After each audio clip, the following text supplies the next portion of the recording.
Now let's talk about how does the low back become injured. So we've talked about various different injuries. We've talked about, or conditions, or disorders, or whatever you want to call them. So we've talked about sciatica, we've talked about disc bulges and herniations, we've talked about stenosis, we've talked about spondylolisthesis, or we haven't talked about them, we've mentioned them. And so, how do these injuries occur?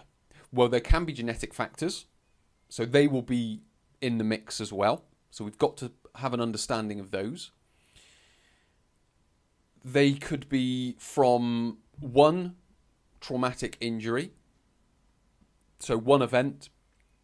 You were in a car accident. Obviously, that's one traumatic. You had a fall from a height, let's say, and that's cracked the pars interparticularis, and that's created the crack in the vertebra, and that's how it slipped.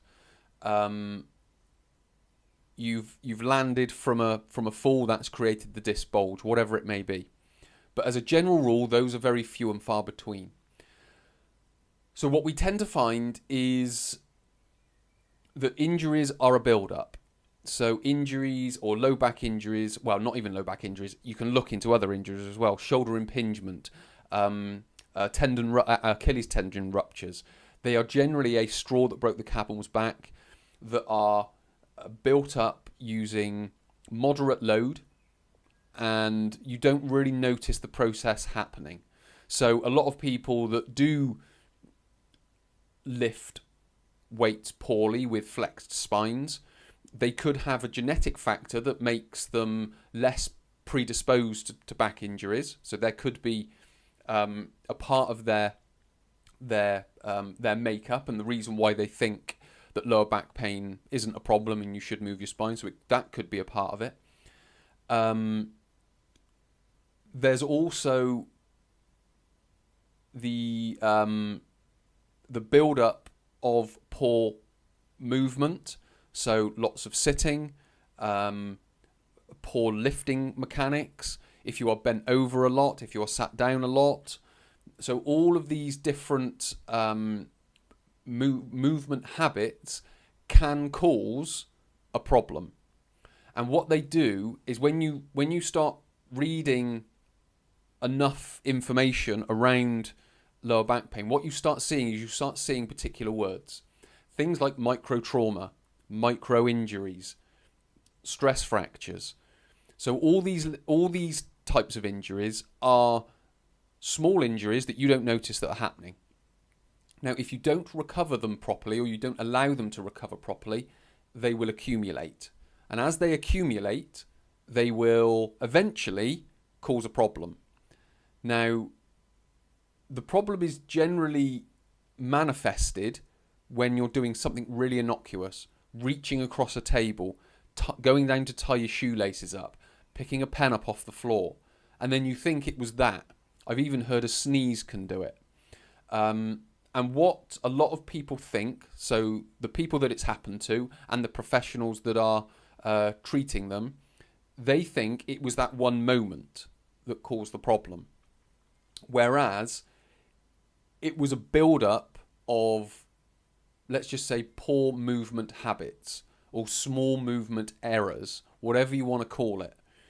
They build up, they haven't been recovered properly, and then eventually the back can't cope anymore, and that happens.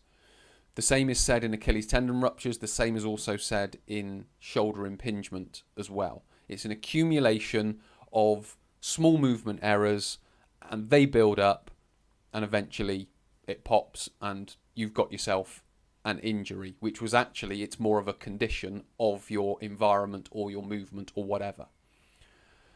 So that, in a very broad sense, is how the back becomes injured. Now, if we dig down a little bit more, what you can start to find are the postures or the positions or the movements that cause that.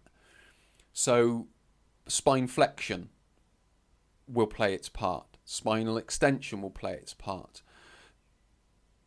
Shear forces, so that could be a lateral shear force, it could be an anterior shear force, or it could be a posterior shear force. So you've got all these different shear forces pulling on the spine, which can then bring about an injury. You've got also the load as well, and that's important to talk about. We'll discuss it in a little bit more depth next. But when we add load into the mix, so if we have poor movement habits and then we load those poor movement habits, then we're going to speed up the process, if you will.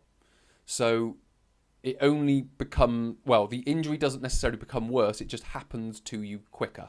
And as I mentioned, there are genetic predispositions, so some people will get it even quicker and some people it won't happen as quickly too. So again, we have to take that into consideration as well. It doesn't mean that that someone who's got certain genetics will never get lower back pain. It just means it will happen, or it can happen later on. Some people may avoid it, some people may be lucky, this, that and the other. But if we don't know those genetics, then it's much more advantageous to stick to what we do know, and that is certain movements cause it a problem, and certain movements or certain postures and positions don't. So again, as a summary, how does the low back become injured? It becomes injured over time with microtraumas and micro-injuries and stress fractures that can build up over time that don't get recovered. There are genetic factors that can speed up that and slow that down. If we add load into the mix, it speeds up the process. And then we've got the movements like flexion, extension, anterior shears, posterior shears, lateral shears. So all those different things can contribute to causing a low back injury. It is very rarely one movement or one moment or one movement, if you will, that causes the problem.